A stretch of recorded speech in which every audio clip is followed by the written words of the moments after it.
So I'm going to talk to you about personal development planning, and I'll start off with a little bit of history.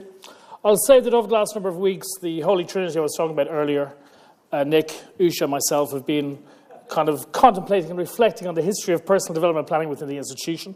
Usha is very much a person who drives us all forward. In fact, she drives us mad because she goes at such a pace. So she brings the whole project forward. Nick is very much a critical friend who kind of attempts to refine our thinking. And I'm very much the person, the lippy Irishman, who stands on the side smoking my cigarettes and more or less being fabulous. So, to say that personal development planning began within our institution, I lead what's called the Student Engagement and Success Division. So personal development planning popped up last year as a kind of a co-curricular activity, which was spoken about and laid out in some detail within our employability strategy.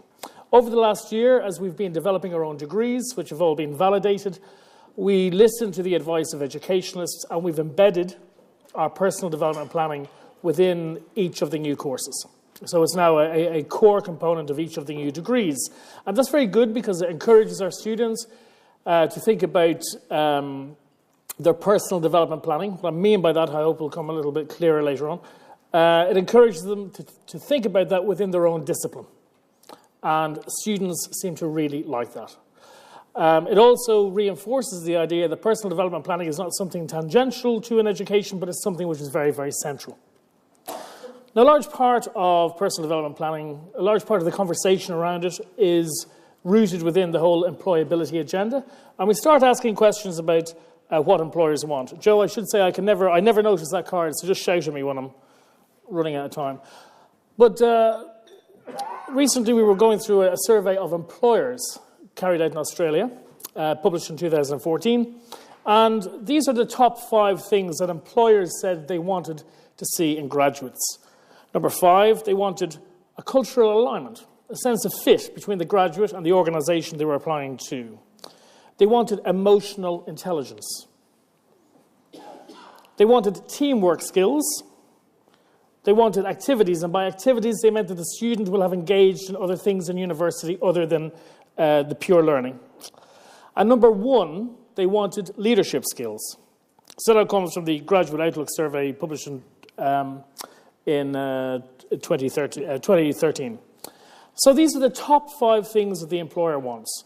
And I suppose like a lot of educationalists in this room, we have the experience of sitting in front of undergraduates who are wondering about their futures, particularly as they approach the graduation mark. And when you listen to what employers want, and you look at the people who are sitting in front of you, I can't help thinking, oh my God, what a burden they have on their shoulders, these young undergraduates. Because I can guarantee you, 25 years ago when I was in university, I never heard the word employability. And I went to one of the greatest universities on the earth, as far as I'm concerned, at Trinity College Dublin, even if it didn't admit women, and actually wasn't the 1920s. Women were allowed to study there from 1869, but they were allowed to take degrees from 1904, but they weren't entitled to funding to sit the degrees. But they only came in. But I think we gave Oxford a pretty good run for its money because we were educating women 10 years before they were. The Irish. Up the Irish. So what I'm saying is I never heard these terms. So these are all kind of new terms, and I see them as kind of burdensome to the student. When this survey asked employers what makes an outstanding student, these were some of the things they said. That an outstanding student is a combination of a strong history of academic achievement, along with strong interpersonal and leadership skills, self-awareness, humility and resilience, and alignment with our mission and vision is also critical. Now, as a trained philosopher and theologian, and someone with a great love of Greek, a word comes to mind, cliché. And I'm left thinking, are we allowing people who speak in cliché to determine the future course of our graduates? And is that what we think the value of education is? To mould a young person, or an older person, into some prefabricated notion of what an employer wants. Because if that's the game, I don't want to be part of it. I'll go back into the monastery. Actually, I won't, but, metaphorically. They want clear, effective communicators who are able to demonstrate a passion for the job. Now, that struck me as being really shocking because I thought employers might want kind of obscure, ineffective communicators who had no passion whatsoever. Again, the realm of the cliche. They want someone who has hunger to think outside the box and build a career that is sustainable despite peer trends. So that the end of that sentence, despite peer trends, I haven't worked out what that means yet. And there was no guidance in the, but I imagine that's going to become a new term in the next couple of years. So keep your eye out for that, despite peer trends. They want maturity, strong passion, clear direction, and clear pathways. They want understandings of the requirements within the organisation, and they want that cultural fit. Now, when they were asked a similar question, what makes graduates inferior, they said, people who want any old job. And I have great sympathy for that, because if I'm interviewing a candidate who's going for a job within my division, I want somebody who wants the job on offer. An inferior graduate is someone who has a lack of demonstrated initiative. An inferior graduate does not tend to be clear about what they're looking for. They're poor communicators. They're aggressive, or they have an entitled attitude. In actual fact, I find myself being much more aligned to what makes an inferior graduate, and I think they kind of tend to speak a little bit more truth when they actually spin it in the negative. So we're left in this situation with our students. Usha gave a breakdown of our students. We have a huge amount of students coming from what we call widening participation backgrounds. And that presents a unique set of difficulties, I think. I'm a proud widening participation boy myself. Both my parents had left school by the age of 14 and never had a university or indeed a secondary school education. But one thing I'm very certain of, that none of my university professors ever expected to get a slap on the back for dealing with my hard background and giving me a first. And I'd be horrified to think that a professor of mine expected any less of me because I came from a poor background than they'd expect from the child of a millionaire. And if we, listening to Biz and listening to various reviewers within our sector, think that we're on the road to the promised land and we'll get nice little slaps on our back because aren't we really good dealing with widening participation students, getting them through, getting them a third-class degree or a 2-2, and well done you because they're coming from a widening participation background. What an absolute sellout. And where is the justice in that scenario? And yet it seems that education as the product and the great British public as the consumer of the product seem to be happy with that. And when did that actually happen to education? When were we all asleep? When did we allow that to happen? So we're left. How long more do I have left, Joe? 12 minutes. About 12? Great, just great. Okay, so this is really because the sermon is my art style, not the academic lecture. So I have about the length of a Sunday sermon left. So we were left with a question. We were left with the question, how can we help our students to kind of think outside the box they find themselves in, or the boxes they find themselves in? And we were left to think, what is the purpose of education? What does our servant leadership philosophy and ethos teach us about education? And what kind of questions are good questions for our students to consider when they start thinking about what kind of a life it is they want to build? Now, normally, when you come to employability things, when you look at what the employers want, emotional intelligence, these people are all self-aware. I've always found self-awareness to be a huge burden. I spent years living in the solitude of a cloister. I spent 10 years in therapy. And I'm still no closer to understanding who I am. I don't think that question has any meaning. Who am I? I have no idea. But there is an interesting question which the ancient Greeks give us. Now, this is Johann Morel's early 17th century Dutch portrait artist. This is his depiction of Heraclitus, the 5th century BCE pre-Socratic philosopher. Heraclitus, known as the weeping philosopher. And I love Heraclitus, because Heraclitus kind of gave me a key with which to understand my own life. And that key was this line, this fragment. In the Greek, it reads, etos andropos daemon. And it translates literally as our daemon is our calling. And if we go back to this Greek notion of what the daemon was, the daemon was a sort of an energy which people had within themselves was a sort of an ingredient of character. It was a style of being in the world. So what Heraclitus is actually saying to us is, our character is our calling. Our character is our vocation. Now, the American psychologist James Hillman, a former director of the Young Institution, Zurich, he noticed after going into practice and dealing with young people, young patients, particularly in America, he noticed over a 20-year career that the amount of medication just went up and up and up and up and up. Young people, despite greater material wealth, were just getting sicker and feeling more depressed and more depressed. And he wondered, what was the psychology industry doing wrong? And his conclusion, to summarize it, is that they've forgotten this really ancient insight, that our character is our calling. He uses the story of Ella Fitzgerald as a young 16-year-old entering a talent competition in Harlem. And she was entered as a dancer. And the night of the competition, she went up to the compere and said, "Excuse me, sir, I think I'd prefer to sing." So the compere said, "Excuse me, ladies and gentlemen, Miss Fitzgerald has changed her mind and she's going to sing." And she sang. And she won the competition. The prize was $50 and a week's residency in this particular theatre in Harlem. They gave her the $50, but because she was black, the theatre manager thought it wasn't suitable to have a young black woman on stage for a week, so they gave her $50 and said, there, well done, bye-bye. But what Hillman asked us to consider is, inside that young girl suffering racial discrimination in the 1920s in Harlem, New York, can you not see an acorn which is destined to grow into an oak? Your character is your calling. We tend to be very good at answering that question in the play pit when we're children. When I was playing in I didn't have a play pit, but we had a backyard. And I would frequently get my mother's beach towel, which was very colourful, put it around my shoulders and say Mass for all my friends in the back garden.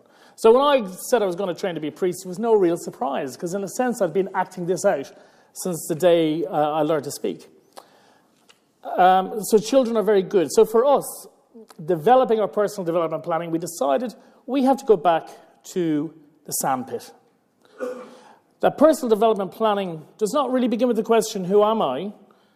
It begins with the question, what is my style of being in the world? What is my character like? How do I occupy my life? And we do that, thanks to the intervention of Preeta, one of our tutors, we do that with glitter. And we do it with sticky back plaster. And we do it with a vision board. No words required.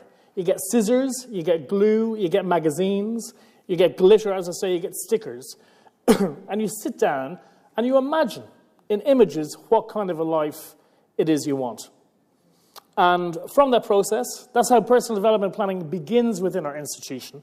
And the rest of it, there is a lot of form filling, because the whole process of reflecting on these kind of questions has to be recorded. It allows a student to look back and to see their progress as they go not further and further along life, but rather deeper and deeper into life and into the nature of their life that they're living.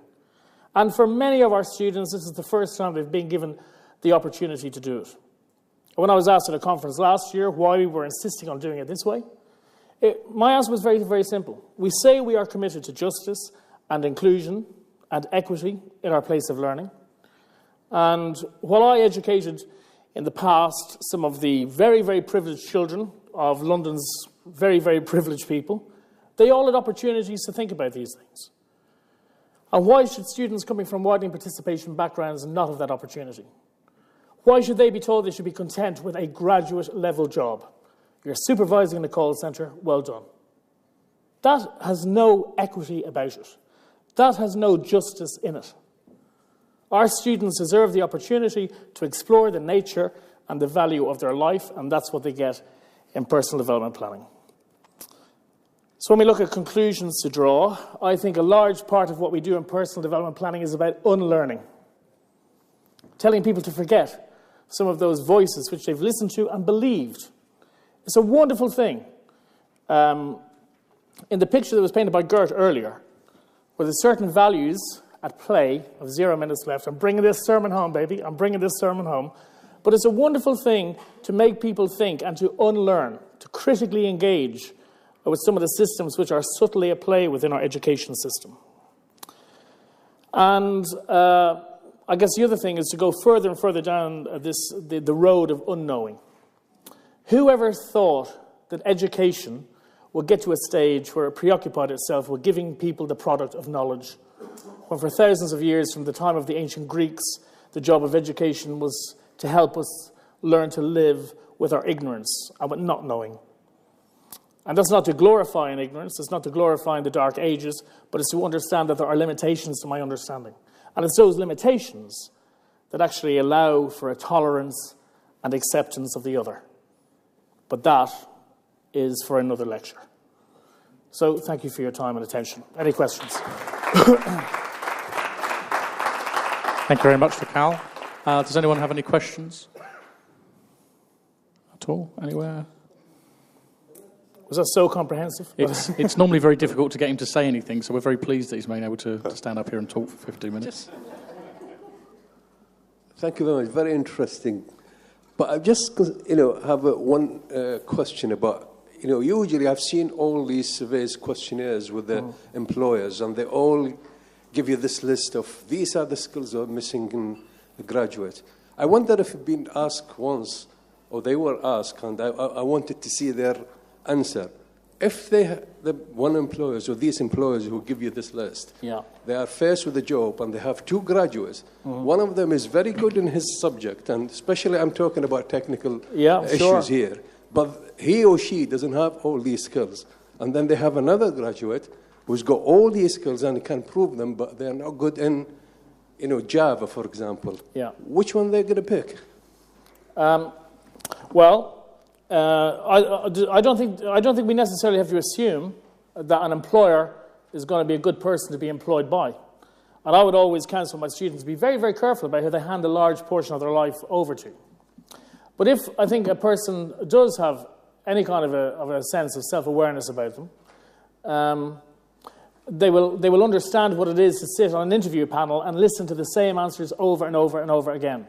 And how liberating it is to actually come across someone who occupies their own life, who doesn't speak in cliches, but who speaks in a language grounded in their own experience. And Ismini and I were assessing, and Joe, we were assessing law undergraduates yesterday through this employability skills thing. And one of them in particular, I found fascinating and engaging at the interview stage. And the strange thing about I won't talk about that experience yesterday, but another experience 18 months ago with a similar group of students. But it's a similar thing I always find, that the student who engaged most and who was most engaging and seemed to give the most honest and compelling answers was a student who, by any standard, had suffered most in life. And this is another thing I think we need to teach our students, because in the sterile environment of postmodernity, suffering has no place. Our market creates desires so we can transcend our suffering. And yet it's the person who has actually walked through their suffering and found meaning in the midst of it. They're the type of people I want to work with, and indeed to build community with. And I think these are all compelling things that educationalists really need to get back into and really need to discussing at educational conferences again. The business school is a very recent addition to the world, and we should be very, very worried about what a business school does. And I find it interesting, just looking at some of the people within our institution. We have a senior course leader who chaired a session this morning. He's a philosopher. We have a deputy academic principal who's a linguist. We have an academic registrar who wrote his PhD on dramaturgy and Shakespeare. And I think this is very, very consoling. And it's a relief that these kind of people are gravitating around business undergraduates. Because I think people who are really interested in education don't want business undergraduates, or indeed computing undergraduates, to leave school ignorant of these ancient insights. And if we're going to say goodbye to society, to the polis, which the Greeks invented over 2,000 years ago, well, let's at least decide to do that with informed minds and not with ignorant minds. So this is an interesting dialogue we have going on with computing and business undergraduates at the moment. Well, I've spoken for too long. So anyone who wants to continue this conversation, we shall all be in the pub later. And Joe is buying the pints. So we'll continue with there. Thanks. Thanks, ladies and gentlemen. Courtney. Yeah, thank you very much. We are running a little bit behind.